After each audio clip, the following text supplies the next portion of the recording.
10 years ago, the empire of the Kang family fell into a silent winter. Kang Dae-hyun, the man they called the Iron Tiger, was the most feared boss in the underworld. He was cold, sharp, and unstoppable until a betrayal left him a vegetable trapped in a body that wouldn't move. His enemies laughed, thinking his power was gone. His family looked at him with pity and greed. They moved him to a lonely room at the top of the mansion, waiting for him to wither away like a fallen leaf. But fate has a strange way of picking the unlikeliest heroes. While the world forgot the tiger, a young girl named Hana arrived at the gates. She was a chubby girl with round cheeks and eyes that held the kindness of 1,000 suns. She was not a warrior or a spy. She was just a maid from a small village. The other servants mocked her, calling her slow and clumsy. They gave her the job no one wanted, caring for the silent boss. They thought it was a punishment, but for Hana, it was a mission. She didn't see a fallen monster. She saw a man who was lonely in his own skin. On her first day, she walked into that dark room, opened the heavy velvet curtains, and let the light in. She didn't know that the tiger was still awake inside his mind, watching her every move with eyes that couldn't blink. Hana's life became a rhythm of devotion that the rest of the mansion couldn't understand. Every morning, before the birds even sang, she was in the kitchen preparing the most fragrant porridges and soups. She didn't just mash food, she seasoned it with the memory of home. She believed that even if Dae-hyun couldn't speak, his soul could still taste the love in the spices. The other maids whispered behind her back, giggling at how much she moved for a man who offered nothing in return. "Why do you waste your energy?" they would ask. "He is just a piece of furniture now." Hana would only smile, her dimples deep and stubborn. She would carry the tray up the long, winding stairs, her breathing heavy but her heart light. When she entered his room, she talked to him as if he were the king of the world. She told him about the flowers blooming in the garden and the way the clouds looked like dragons over the Han River.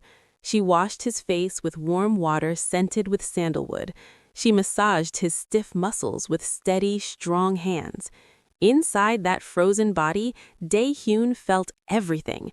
For years, he had been surrounded by people who wanted him dead so they could steal his throne. He had heard his brothers plotting in the hallways. But this girl with the soft hands and the constant chatter, was different. She treated him like a human being, not a ghost. He watched her through half-closed lids, wondering why she stayed. He was a dangerous man, even in silence, yet she was the only one who wasn't afraid. By the second year, the mansion had become a battlefield of greed.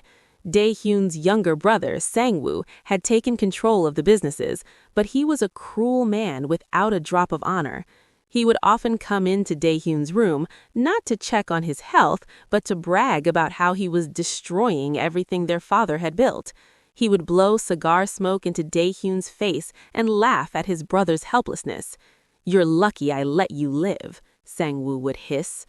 Hana would stand in the corner, her head bowed, but her fists would clench tight under her apron. She saw the way Dae-hyun's jaw would slightly tighten, a tiny detail only she noticed. She knew the tiger was still in there, trapped in a cage of his own nerves. One evening, after Sang-woo left, Hana sat by the bed and wiped the ash from Dae-hyun's forehead. She whispered, "Don't listen to him, boss. A tiger doesn't care what a dog thinks." For the first time, she thought she saw a flicker in his dark eyes.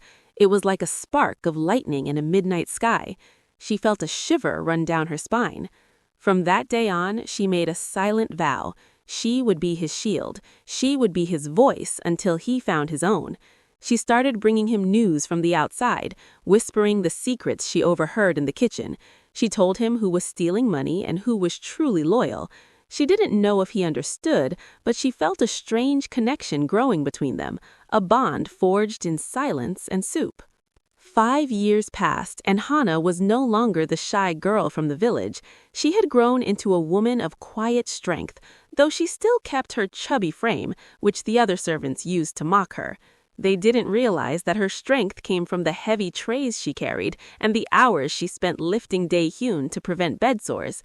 She had become his only window to the world. She would read the newspapers every morning, skipping the tragedies and focusing on the business world he once ruled. She noticed that whenever she mentioned a specific rival company, her pulse would quicken under her fingers. She learned to read him like a book with no words. She knew when he was tired, when he was angry, and when he was sad. She started singing to him at night, old folk songs her grandmother taught her. Her voice was sweet and steady, a tether to the world of the living. One night, a doctor hired by Sang-woo came to the room. He was a crooked man with a cold needle.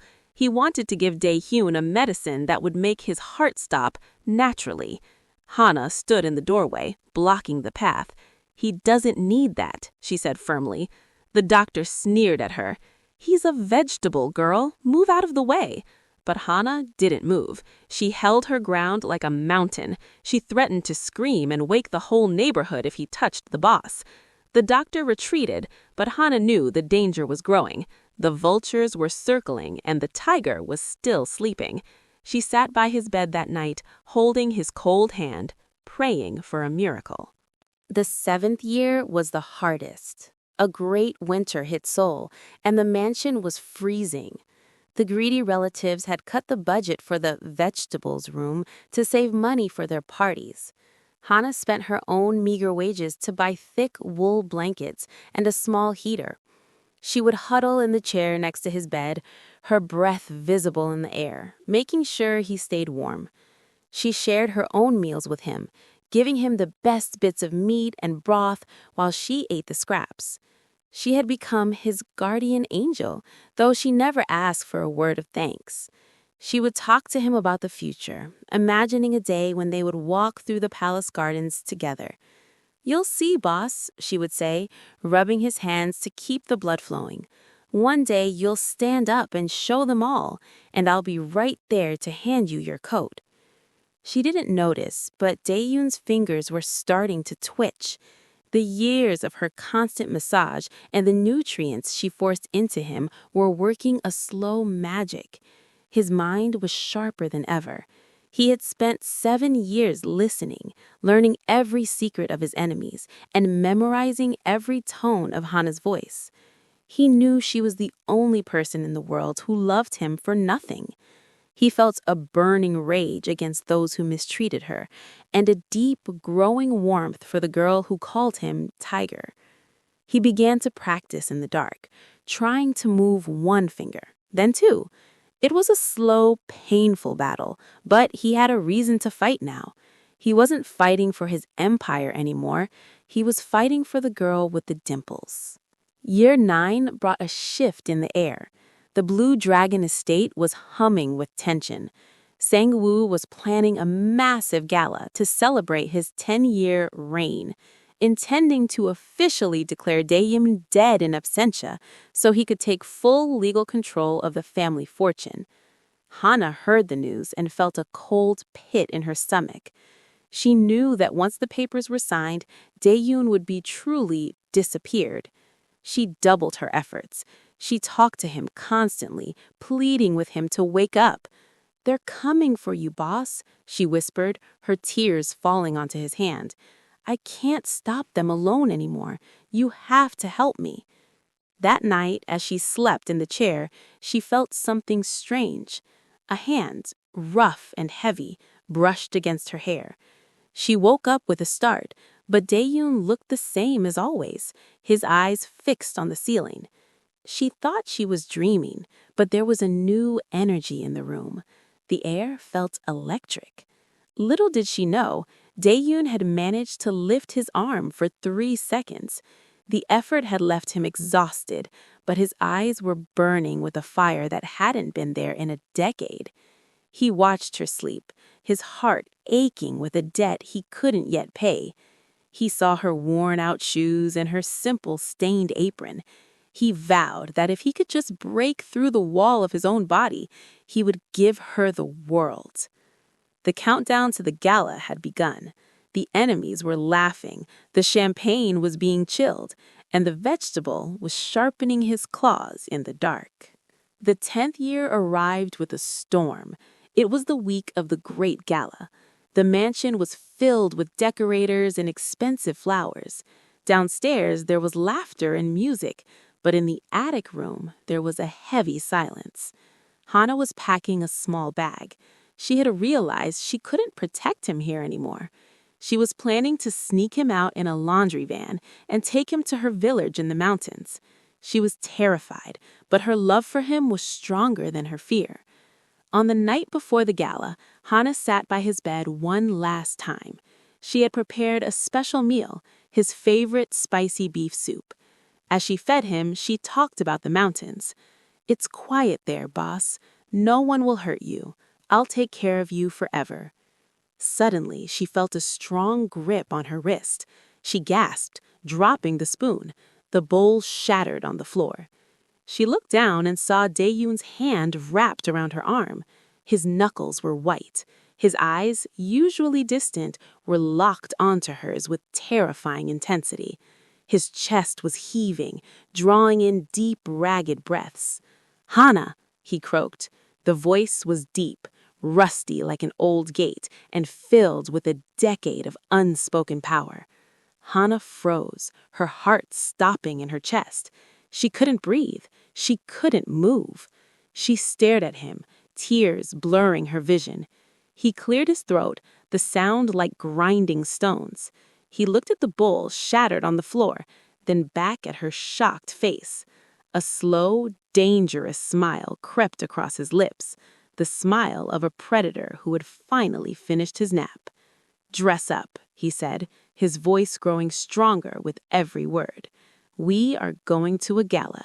Hannah fell to her knees, sobbing with a mixture of joy and pure shock. "You're back," she whispered, her hands trembling as she touched his face. "You're really back." Dae-hyun reached out, his movements still slightly stiff but filled with purpose, and wiped a tear from her cheek. "I never left, Hannah," he said. "I heard every word. I tasted every soup. I felt every prayer." He sat up, the joints in his back popping like small gunshots. For 10 years, his body had been a prison, but Hannah's care had kept his muscles from wasting away. He stood up, his legs shaking at first, but he leaned on her. She was his pillar, her chubby frame providing the solid ground he needed. He looked in the mirror at the man he had become, thinner, with a beard and long hair, but with eyes that could still command an army. He looked at Hannah, who was still wearing her tattered maid's uniform. "Tonight, the world thinks they are celebrating my funeral," he growled, "but they are going to witness my resurrection." He walked to a hidden panel in the wall, one that Sang-woo had never found. He pressed a sequence of stones, and the walls slid open to reveal a safe. Inside were stacks of cash, untraceable diamonds, and a sleek black handgun. He checked the weapon with the ease of a master. Then he turned to Hannah. "I told you to dress up. We have work to do." He handed her a stack of bills. "Go to the boutique downtown. Tell them the tiger sent you. Buy the finest dress in the shop, and buy a suit for me." Hannah was in a daze as she navigated the rainy streets of Seoul. She felt like she was walking in a dream. She found the boutique Dae-hyun had mentioned, a place so expensive that the doorman usually wouldn't even let her look at the windows. But when she walked in and whispered the words, "The tiger sent me," the owner's face turned white as a sheet. Within minutes, Hannah was surrounded by stylists. They tried to put her in tiny, restrictive dresses, but she remembered Dae-hyun's words about her strength. She chose a deep emerald silk gown that flowed like a river and hugged her curves with pride. It made her look like a queen of the forest. Meanwhile, back at the mansion, Dae-hyun was moving through the shadows. He had spent years memorizing the guard rotations from his window. He was a ghost in his own home. He found his old tailor, a man who had remained loyal in secret, and had his hair cut and his beard trimmed. When he looked in the mirror again, the vegetable was gone. In his place stood the boss. He felt the cold steel of the gun against his side and the warm fire of vengeance in his heart. But more than vengeance, he felt a strange protectiveness. He knew Sang-woo would try to hurt Hannah to get to him. He wouldn't let that happen. He checked his watch. The gala was starting in 1 hour. The music was playing downstairs, and the guests were arriving in their limousines. No one noticed the man in the black suit descending the back stairs, his footsteps silent and deadly. The grand ballroom was a sea of gold and diamonds. Sang-woo stood on the stage, a glass of expensive champagne in his hand, grinning like a hyena. He looked out at the crowd of businessmen, politicians, and mobsters. "Tonight," he shouted over the music, "we honor the memory of my brother, Dae-hyun, but more importantly, we look to the future under my leadership." The crowd cheered, though many did so out of fear. Suddenly, the massive oak doors at the back of the hall swung open. A hush fell over the room. A woman walked in, and she was so radiant that the chandeliers seemed to dim in comparison. It was Hannah. She walked with her head held high, her emerald dress shimmering. The other maids, who were serving drinks, gasped and dropped their trays. They didn't recognize the chubby girl they used to tease. She looked powerful, beautiful, and utterly composed. But she wasn't alone. Behind her, emerging from the darkness of the hallway, was a man. At first, the guests thought it was a ghost. Then they thought it was a hallucination. But as he stepped into the light, the silence became so thick you could hear a pin drop. It was Kang Dae-hyun. He was walking, he was breathing, he was smiling. He walked straight down the center of the room, every step a heartbeat of terror for his enemies. He didn't look at the crowd, he only looked at Sang-woo. Sang-woo's glass slipped from his hand and shattered on the stage. "Impossible," he whispered, his face turning a sickly shade of gray. You're a corpse." Dae-hyun reached the foot of the stage and stopped. He didn't say a word at first. He just let the weight of his presence crush the room. The guards, who were supposed to protect Sang-woo, froze.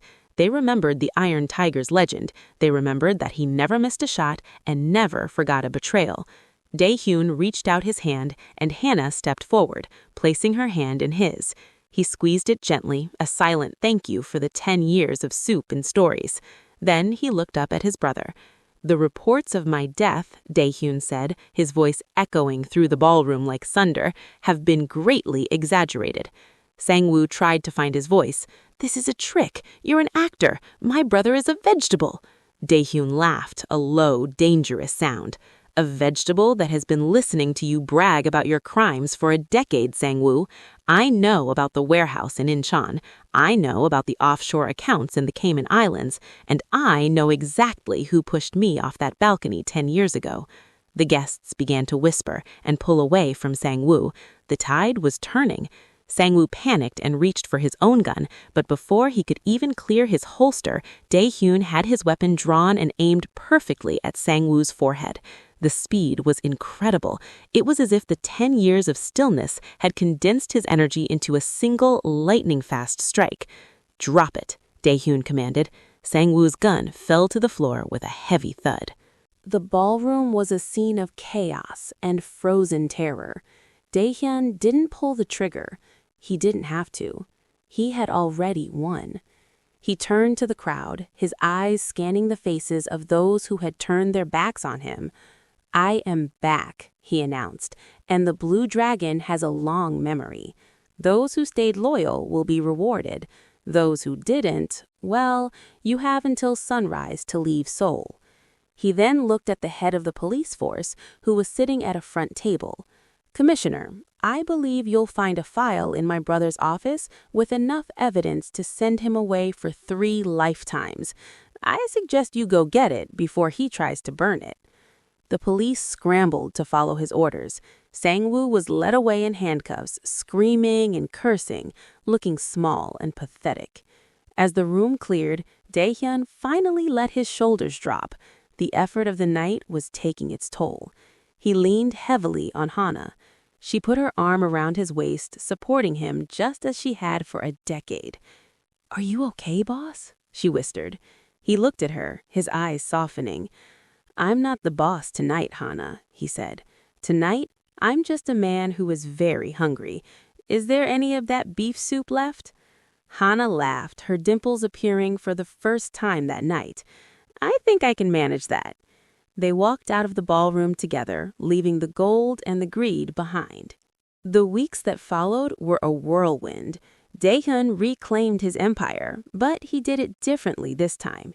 He cleaned out the corruption and turned the Mafia into a legitimate business powerhouse. He was still the tiger, but he had learned mercy from a girl who had nothing. He moved Hana out of the servants' quarters and into the master suite next to his. He bought her the finest clothes, the rarest jewels, and a fleet of cars. But she didn't care for any of it. She still insisted on cooking his meals. She said no one else knew how to season the soup correctly. One afternoon, they sat in the garden where the cherry blossoms were starting to fall. Dae-hyun looked at her and said, "Hana, why did you do it? Why did you stay when everyone else gave up?" Hana looked at the flowers and smiled. "Because I saw your soul, Dae-hyun. Even when you couldn't move, you had the strongest heart I'd ever known. I didn't care if you never woke up. I just wanted you to know you weren't alone." Dae-hyun took her hand. He realized that for 10 years, he had been the one being fed, but he was also the one being saved. He wasn't just healed by medicine, he was healed by her presence. He pulled a small box from his pocket. Inside was a ring with a sapphire the color of the deep sea. "You spent 10 years taking care of a ghost," he said. "Will you spend the rest of your life taking care of a man?" Hana didn't need to think. She nodded, her eyes filling with tears of happiness. The wedding of Kang Dae-hyun and Hana was the event of the century. It wasn't held in a cold ballroom, but in the village where Hana was born. The whole town was invited. There were no guns, no bodyguards in sight, just a community celebrating a miracle. The other maids from the mansion were there too, looking humble and regretful. Hana welcomed them with open arms, showing them the kindness they had never shown her. She proved that true power doesn't come from fear, but from the ability to forgive. Dae-hyun stood at the altar, looking strong and vibrant. When Hana walked down the aisle, he didn't see a chubby maid. He saw the woman who had fought a war for him in a silent room. He saw his savior. As they exchanged vows, the sun broke through the clouds, bathing them in light. The tiger had found his mate, and the girl from the village had found her king. But the story doesn't end there, children. They say that even now, if you go to the Blue Dragon estate, you won't hear the sounds of shouting or plotting. You'll hear the sound of laughter and the smell of spicy beef soup wafting through the halls. Dae-hyun and Hana built a legacy of love that lasted for generations. They had children who were taught that the greatest strength is a gentle hand. And every year on the anniversary of the gala, Dae-hyun takes Hana's hand and whispers, "Dress up, my queen. We have a life to live." But wait, there is a secret I haven't told you yet. You see, the betrayal that put Dae-hyun in that bed wasn't just from his brother. There was a third person involved, someone who had been hiding in the shadows all these years. A month after the wedding, a letter arrived at the mansion. It was unmarked and smelled of old lilies. Dae-hyun opened it, and his face turned to stone. The letter contained a single photograph, a picture of his father, the old boss, who was supposed to have died 20 years ago. The caption read, "The tiger is back, but the dragon is still hungry." Dae-hyun realized the war wasn't over.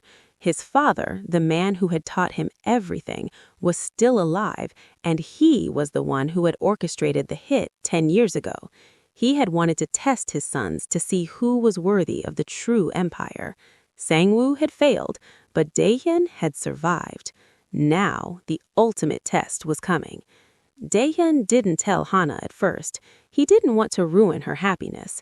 But Hana knew him too well. She saw the shadow in his eyes. She sat him down and said, "We are a team now, Dae-hyun. No more secrets. Whatever is coming, we face it together." Dae-hyun looked at her brave wife and felt a new kind of fear, the fear of losing her. But he also felt a new kind of strength. Dae-hyun showed her the letter. Hana didn't flinch. She looked at the photo of the old man and said, "He looks like a man who has forgotten what it means to be a father. He thinks people are just chess pieces." They began to prepare. Dae-hyun used his resources to track the origins of the letter. It led them to a remote island off the coast of Jeju. This was the dragon's nest. The old man had been building a private army, waiting for the right moment to reclaim his throne. Daehyun knew he couldn't just go in with guns blazing. He needed a plan. He needed to be the vegetable again, hidden and underestimated. He and Hana devised a scheme. They announced they were going on a honeymoon to the Mediterranean, but instead, they secretly traveled to Jeju. They arrived under the cover of a storm. Hana dressed in dark clothes, her face set in determination. She wasn't just the maid anymore, she was the general's right hand. They found the old man's fortress, a castle built into the side of a cliff. It was guarded by elite mercenaries. Daehyun looked at Hana. "This is dangerous. You can stay back." Hana just checked the knife she had hidden in her boot. "I've been protecting you for 10 years, Daehyun. I'm not stopping now." They moved into the darkness, two shadows against a world of fire. They navigated the tunnels beneath the fortress, moving with the silence of ghosts. Hana's knowledge of mansion layouts, how servants move unseen, proved invaluable. She found the service vents and the hidden laundry chutes. They reached the inner sanctum just as the old man was preparing to give an order to his fleet. The old boss, Kang Jin-ho, sat in a high-backed chair, looking out over the ocean. He didn't turn around when they entered. "I knew you would come, Daehyun," he said, his voice like cracking ice. "You were always the smartest of my cubs, but you've grown soft, bringing a woman to a war." Daehyun stepped forward, his hand on his gun. "This woman is the reason I'm standing, father, something you'll never understand." Jin-ho turned around, his eyes cold and empty. "I gave the order to kill you because you were starting to value peace over power. I thought 10 years of silence would break you, but it seems you've found a different kind of strength." Jin-ho signaled his guards, but suddenly the lights went out. Hana had found the breaker. In the darkness, the sounds of a struggle erupted. Daehyun moved with lethal precision, taking down the guards one by one. He didn't need light. He had spent 10 years in the dark. He knew how to feel the air move. When the lights flickered back on, the guards were on the floor, and Daehyun had his gun pressed to his father's chest. "It's over, father," Daehyun said. "The world doesn't belong to the dragons anymore. It belongs to those who build, not those who destroy." Jin-ho looked at his son, then at Hana, who was standing by the door, her eyes fierce. He saw something in their bond that he had never possessed. He saw a loyalty that couldn't be bought. He let out a long, weary sigh. "Maybe you are right. The world has changed. It's too quiet for me now." He didn't fight. He knew he was defeated. But he had one last sting. "You think you've won? My men are already moving on Seoul. They will burn the Blue Dragon estate to the ground." Daehyun smiled. "I don't think so. I called the commissioner before we left. Your men are being arrested as we speak." The old man looked shocked. He had underestimated the vegetable and the maid. Daehyun didn't kill his father. He left him on the island, isolated and powerless, a king with no kingdom. As he and Hana walked back to their boat, the sun began to rise over the sea. The water turned to gold. "Is it really over now?" Hana asked, leaning her head on his shoulder. Daehyun kissed her forehead. "Yes, my love. Now our life really begins." Returning to Seoul, they were greeted as heroes. The city felt different. The air was clearer. Daehyun officially stepped down from the underworld and turned the family company into a global foundation for medical research, specifically for those with neurological conditions. He wanted to make sure no one else had to be a vegetable without hope. Hana became the head of the foundation's nutrition and care wing. She taught other caregivers that a patient is not a body, but a person who can hear and feel. They became a symbol of hope.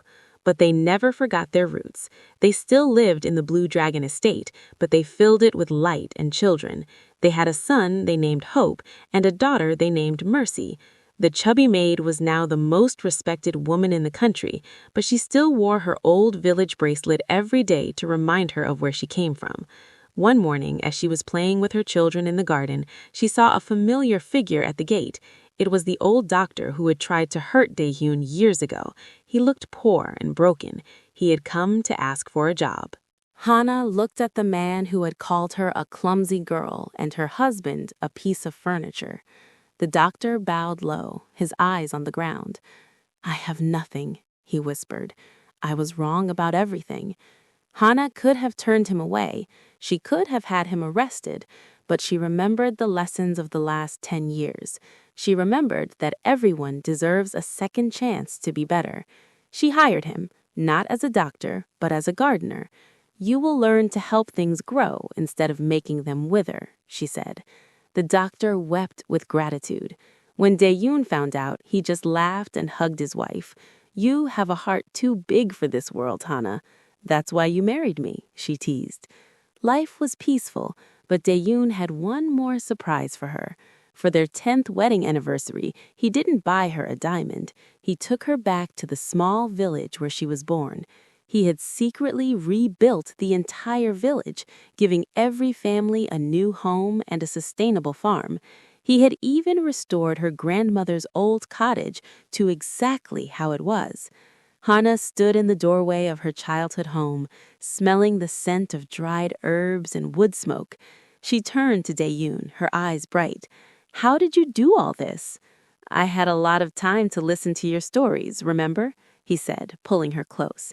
"You told me about the leaky roof, the blue door, and the way the sun hits the kitchen table at noon. I just followed your memories." They spent the week in the village, living like simple people. They ate off wooden plates and walked barefoot in the grass. For the first time, Dae-yoon felt completely free of the weight of the Iron Tiger. He was just a man who loved a woman. But as the week ended, a strange man approached them in the village square. He was dressed in traditional robes and had a very old face. He looked at Dae-yoon and said, "The debt is paid, but the circle is not closed." He handed Dae-yoon a small, ancient coin, the same kind used by the secret societies of old Korea. "There is one who still waits for you in the north." Dae-yoon's heart sank. He knew this coin. It was the mark of the Silent Council, the true shadow rulers who were even above his father. They had been watching his transformation. They didn't want a mafia boss or a businessman.